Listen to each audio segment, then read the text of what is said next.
Hoi allemaal.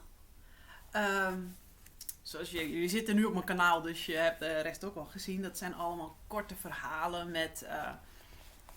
eigenlijk die zijn geschreven heel veel voor volwassenen. Behalve de Velveteen Rabbit en de kerstverhalen, die zijn voor kinderen. En dan krijgen ze natuurlijk ook wel lastig taalgebruik soms. Dus ik dacht, misschien is het wel superleuk als ik ook een kinderboek ga voorlezen. The Wind in the Willows heb ik gekozen. Het is namelijk wel een boek voor kinderen. Maar hij is helemaal niet kinderachtig. En ik vind hem eigenlijk nog steeds een van de leukste boeken die ik... waar ik eigenlijk elke keer weer om moet glimlachen als ik hem in mijn handen heb. Dus die wil ik graag met jullie delen. Je kan meelezen. Moet je even naar de link in de beschrijving van de video gaan. En dan kun je hem gewoon openen. En dan kun je lekker met me meelezen. Dat is natuurlijk altijd prettig. En ik heb lekker mijn kopje thee bij me. Hij is nog echt heel heet.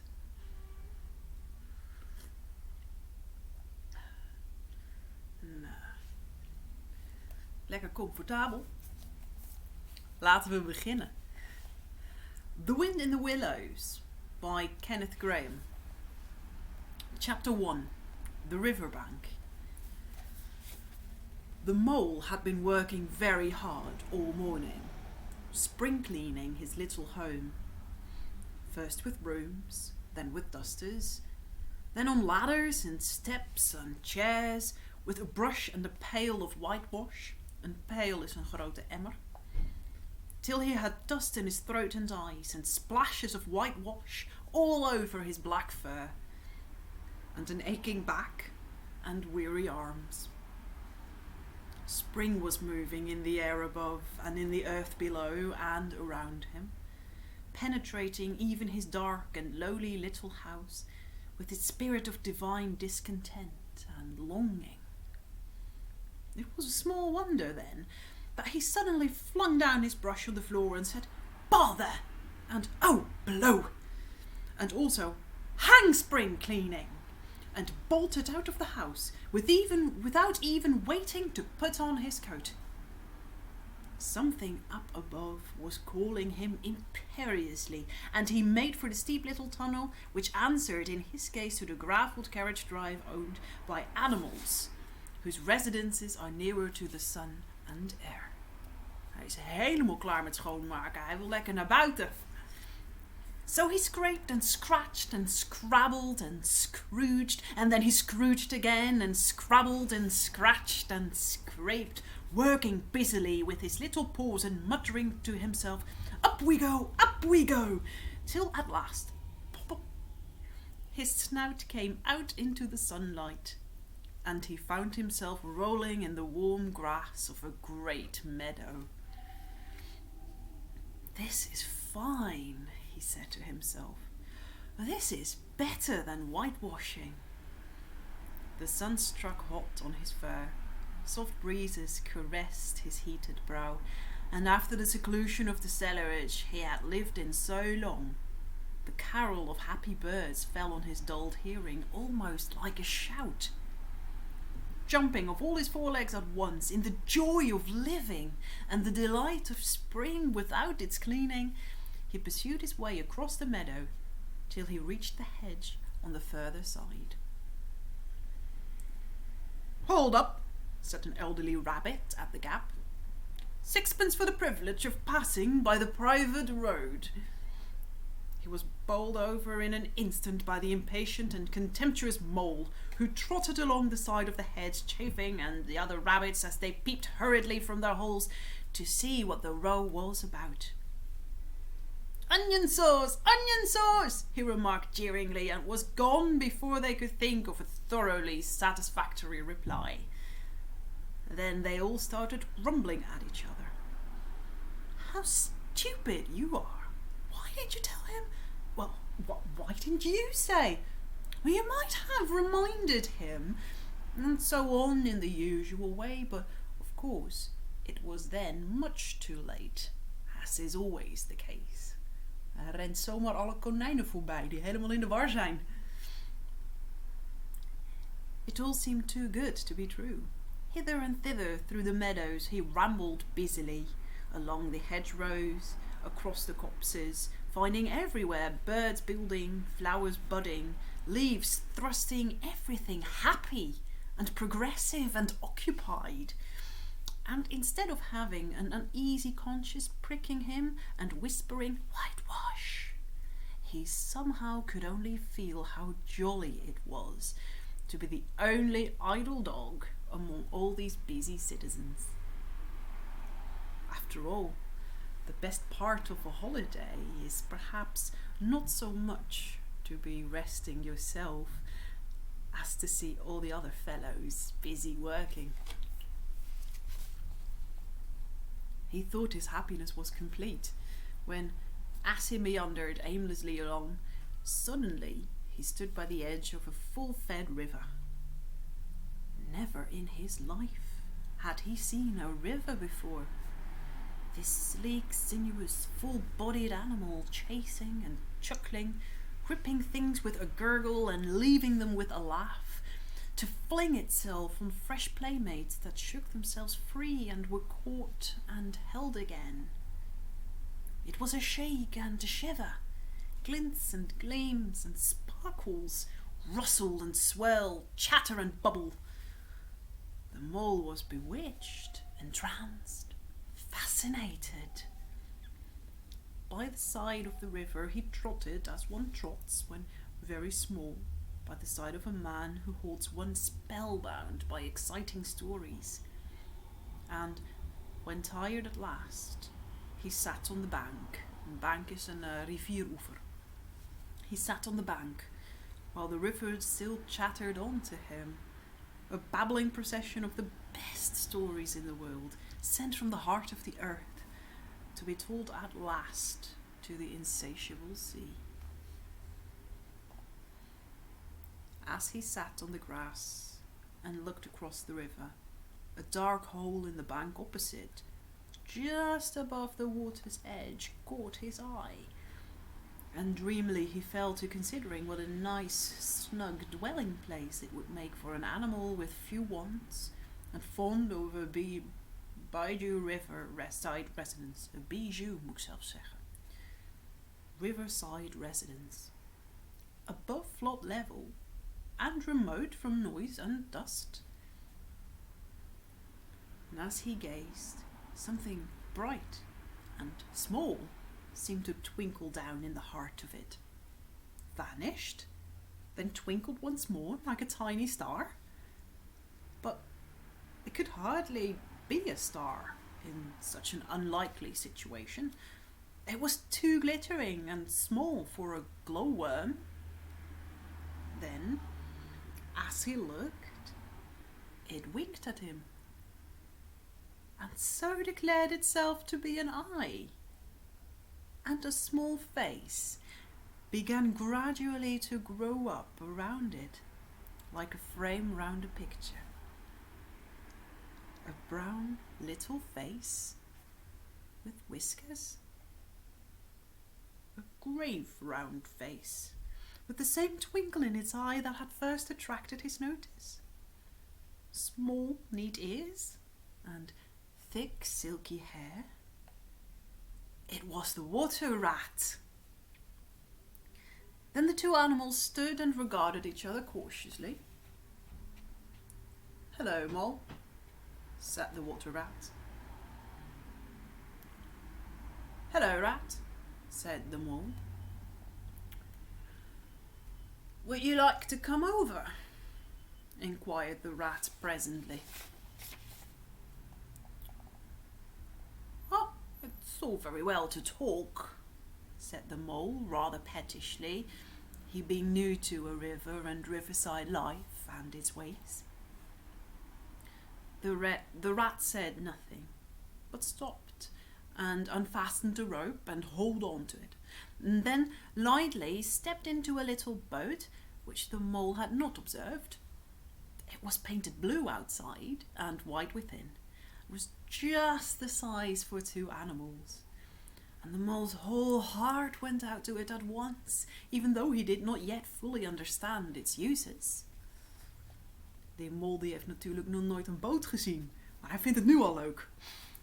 The rat sculled smartly across and made fast, and then he held up his forepaw as the mole gingerly stepped down. "Oh, lean on that," he said. "Now then, step lively." And the mole, to his surprise and rapture, found himself actually seated in the stern of a real boat. "This has been a wonderful day," said he, as the rat shoved off and took to the sculls again. "Do you know, I've never been in a boat before in all my life." "What?" cried the rat, open-mouthed. "Never been in... Yep. Well, what have you been doing, then?" "Is it so nice as all that?" asked the mole shyly, though he was quite prepared to believe it, as he leaned back in his seat and surveyed the cushions, the oars, the rowlocks, and the fascinating fittings, and felt the boat sway slightly under him. "Nice. It is the only thing," said the rat solemnly, as he leaned forward for his stroke. "Believe me, my young friend, there is nothing, absolutely nothing, half so much worth doing as simply messing about in boats. Simply messing," he went on dreamingly. "Messing about in boats. Messing." Look ahead, rat!" cried the mole suddenly, and it was too late. The boat struck the bank, full tilt. The dreamer, the joyous oarsman, lay on his back at the bottom of the boat, his heels in the air. "About in boats, or with boats," the rat went on composedly, picking himself up with a pleasant laugh. "In or out of 'em, it doesn't matter. Nothing seems really to matter, and that's the charm of it. Whether you get away or whether you don't, whether you arrive at your destination or whether you reach somewhere else, or whether you never get anywhere at all, you're always busy, and you never do anything in particular. And when you've done it, there's always something else to do, and you can do it if you like, but you'd much better not. Look here, if you've really nothing else on hand this morning, supposing we drop down the river together and have a long day of it." The mole waggled his toes from sheer happiness and spread his chest with a sigh of full contentment, and leaned back blissfully in the soft cushions. "What a day I'm having," he said. "Let us start at once." "Hold hard a minute, then," said the rat. He looped the painter through a ring in his landing stage, climbed up into his hole above, and after a short interval reappeared staggering under a fat wicker luncheon basket. Een grote rieten lunchmand heeft hij bij zich. "Shove that under your feet," he observed to the mole as he passed it down into the boat. And then he untied the painter and took the sculls again. "Oh, what's inside it?" asked the mole, wriggling with curiosity. "There's cold chicken inside it," replied the rat briefly. "Cold tongue, cold ham, cold beef, pickled gherkin and salad, French rolls, grass sandwich, spotted meat, ginger beer, lemonade, soda water." "Oh, stop!" cried the mole in ecstasies. "This is too much." "Do you really think so?" inquired the rat seriously. It's only what I always take on these little excursions. The other animals are always telling me that I'm a mean beast and cut it very fine." The mole never heard a word what he was saying. Absorbed in the new life he was entering upon, intoxicated with the sparkle, the ripple, the scents and the sounds and the sunlight, he trailed a paw in the water and dreamed long waking dreams.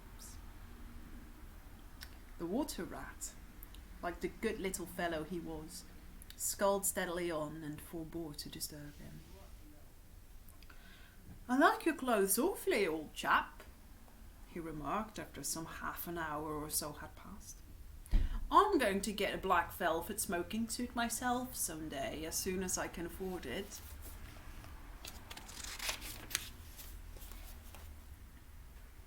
Oh, beg your pardon, said the mole, pulling himself together with an effort. You must think me very rude, but this is all so new to me. So, this is a river? The river, corrected the rat. And you really live by the river? What a jolly life! By it, and with it, and on it, and in it, said the rat. It's brother and sister to me, and aunt, and company, and food, and drink, and, naturally, washing.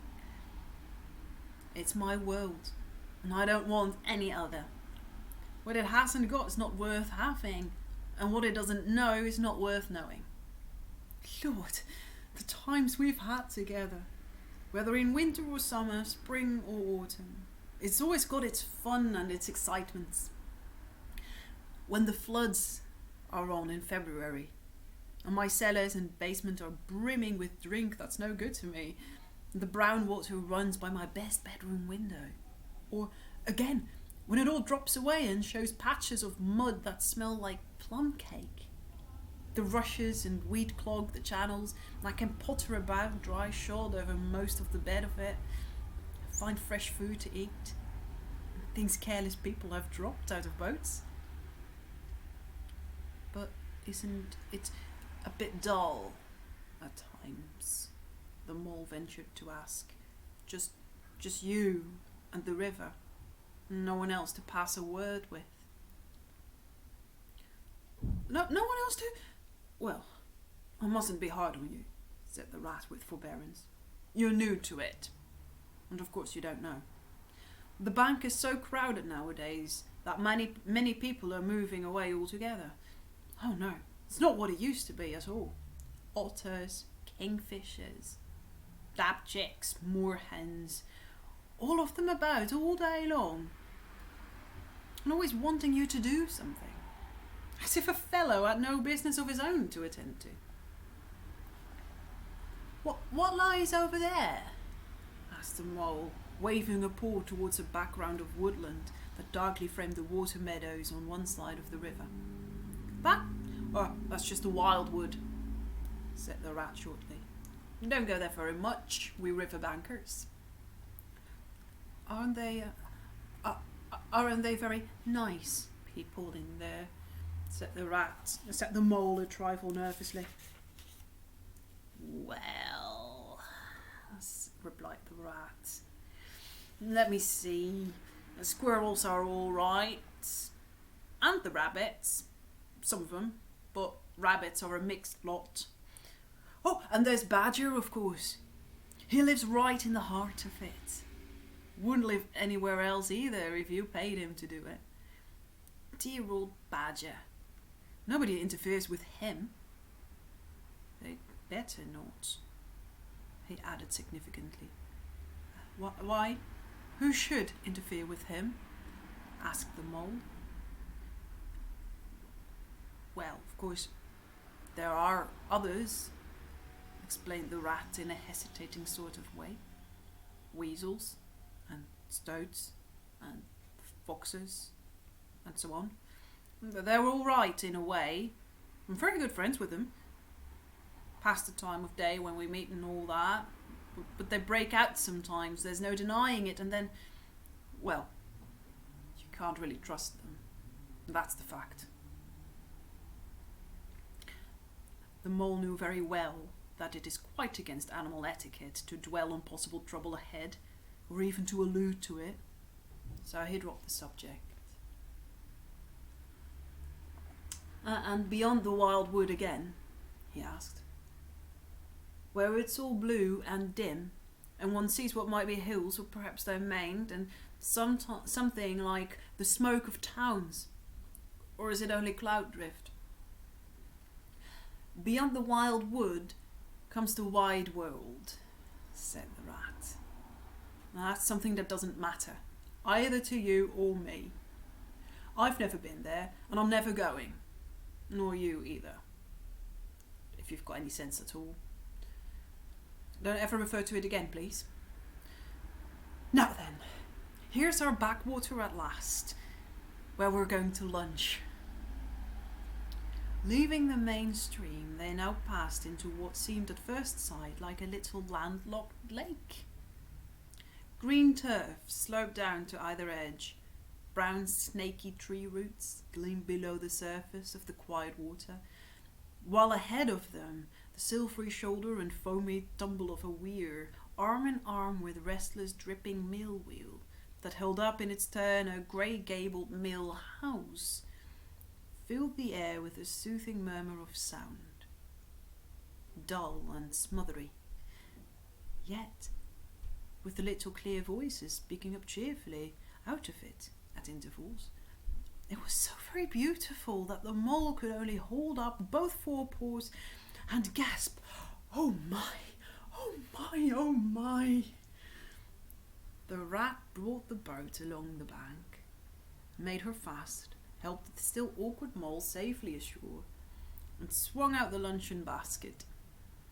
The mole begged as a favour to be allowed to unpack it all by himself, and the rat was very pleased to indulge him, to sprawl at full length on the grass and rest, while his excited friend shook out the tablecloth and spread it, took out all the mysterious packets one by one and arranged their contents in due order, still gasping, "Oh my," at each fresh revelation. When all was ready, the rat said, "Now, pitch in, old fellow," and the mole was indeed very glad to obey, for he had started his spring cleaning at a very early hour that morning, as people will do, and had not paused for a bite or sup, and he had been through a very great deal since that distant time, which now seemed so many days ago. "What are you looking at?" said the rat presently, when the edge of their hunger was somewhat dulled, and the mole's eyes were able to wander off the tablecloth a little. "I'm looking," said the mole, "at a streak of bubbles that I see travelling along the surface of the water. That's a thing that strikes me as funny." "Bubbles! Ho!" said the rat, and chirruped cheerily in an inviting sort of way. A broad glistening muzzle and snout showed itself above the edge of the bank, and the otter hauled himself out and shook the water from his coat. "Greedy beggars," he observed, making for the provender. "Why didn't you invite me, Ratty?" "Oh, this was an impromptu affair," explained the rat. "By the way, my friend, Mr. Mole." "Proud, I'm sure," said the otter, and the two animals were friends forthwith. "Such a rumpus everywhere," continued the otter. "All the world seems out on the river today. I came up this backwater to try get a moment's peace, and I'll stumble upon you fellows. At least, well, I beg pardon. I don't mean exactly that, you know." There was a rustle behind them, proceeding from a hedge wherein last year's leaves still clung thick, and a stripy head with high shoulders behind it peered forth from them. "Come on, old badger!" shouted the rat. The badger trotted forward a pace or two and then grunted, "Company," and turned his back and disappeared from view. "That's just the sort of fellow he is," observed the disappointed rat. "Simply hates society. Now we shan't see any more of him today. Well, tell us, who is out on the river?" "Oh, Toad's out, that's for sure," replied the otter. "In his brand new wagger boat, new togs, new everything." The two animals looked at each other and laughed. "Once it was nothing but sailing," said the rat. "And then he tired of that and took to punting." Nothing would please him but to punt all day and every day, and a nice mess he made of it. Last year it was a houseboat.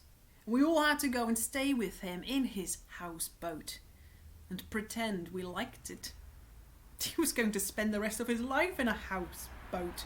It's all the same. Whatever he takes up, he gets tired of it and starts something fresh.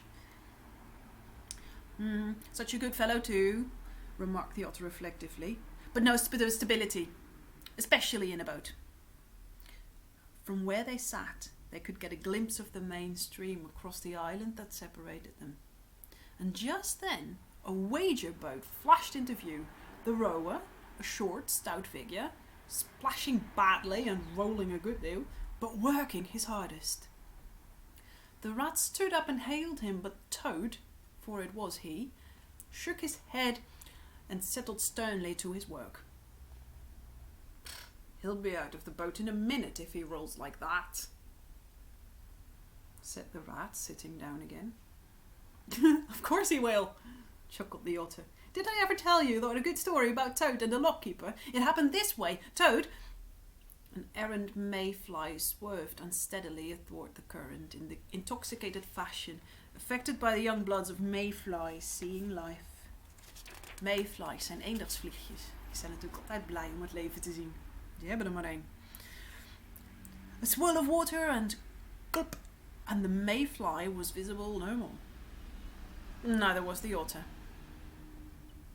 The mole looked down. The voice was still in his ears, but the turf whereon he had sprawled was clearly vacant. Not an otter to be seen, as far as the distant horizon. But again, there was a streak of bubbles on the surface of the river. The rat hummed a tune, and the mole recollected that animal etiquette forbade any sort of comment on the sudden disappearance of one's friends at any moment, for any reason or no reason whatsoever. Well, well, said the rat. I suppose we ought to be moving.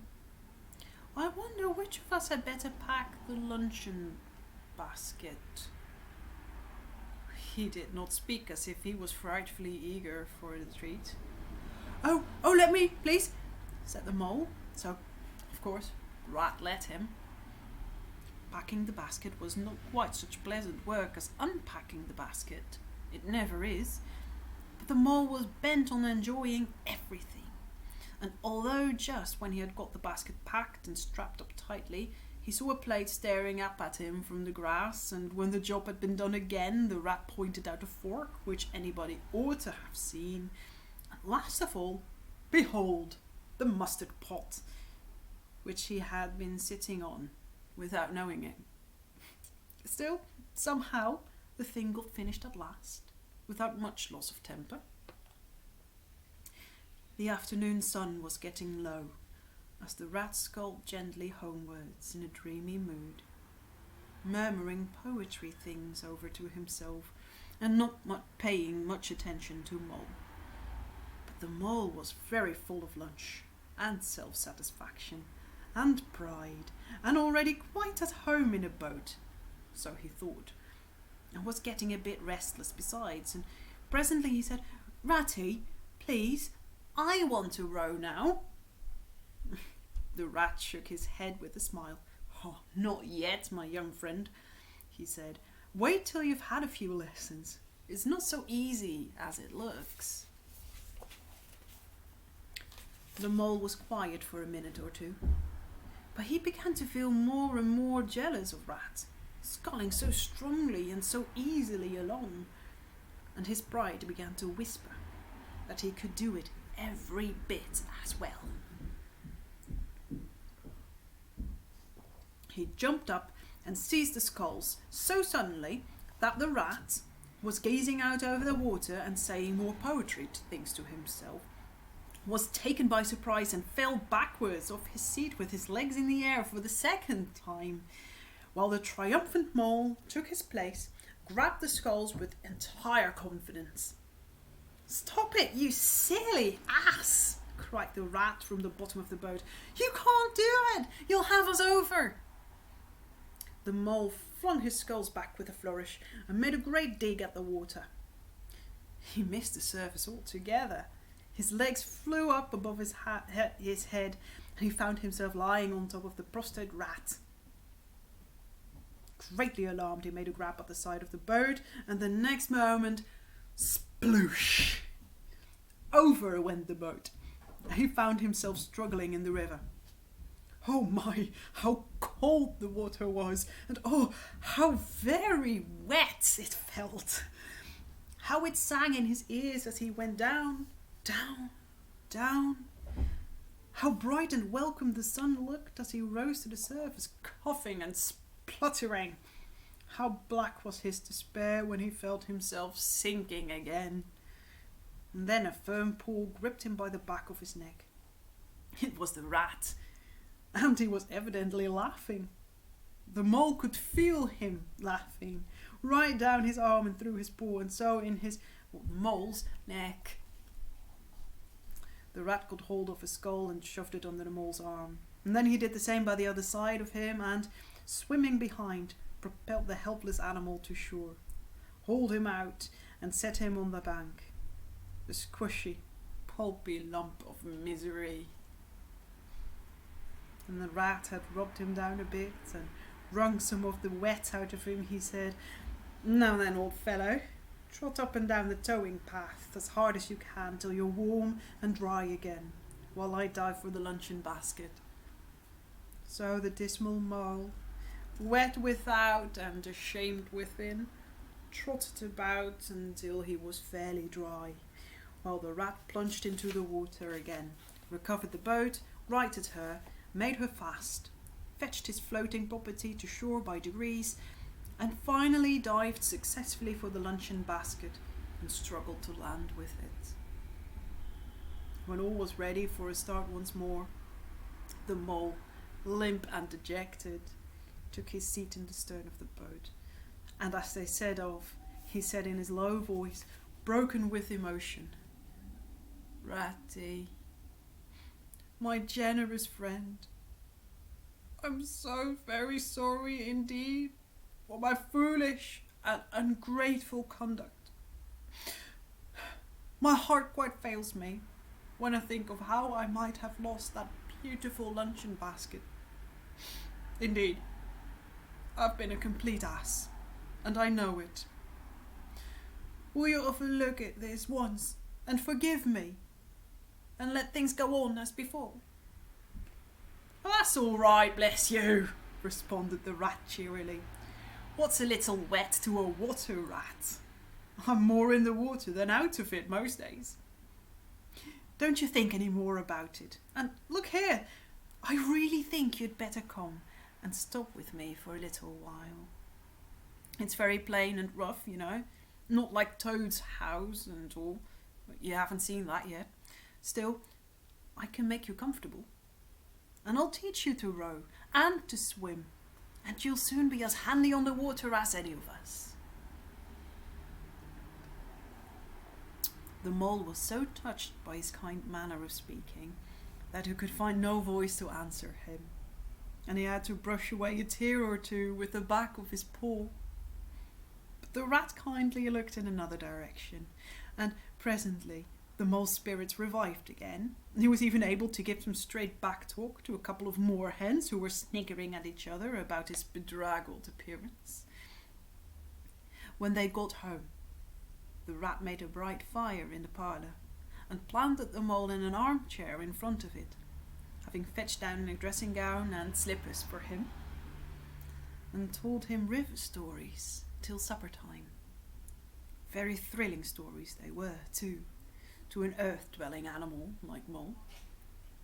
Stories about weirs and sudden floods and leaping pike and steamers that flung hard bottles. Well, at least bottles were certainly flung, and from steamers, so presumably by them. And about herons, and how particular they were whom they spoke to. And about adventures down drains and night fishings with otter, or excursions far afield with badger. Supper was a most cheerful meal, but very shortly afterwards the terribly sleepy mole had to be escorted upstairs by his considerate host to the best bedroom, where he soon laid his head on his pillow in great peace and contentment, knowing that his newfound friend, the river, was lapping the sill of his window. This day was only the first of many similar ones for the emancipated mole, each of them longer and fuller of interest as the ripening summer moved onward. He learned to swim and to row, and entered into the joy of running water. With his ear to the reed stems he caught, at intervals, something of what the wind went whispering so constantly among them.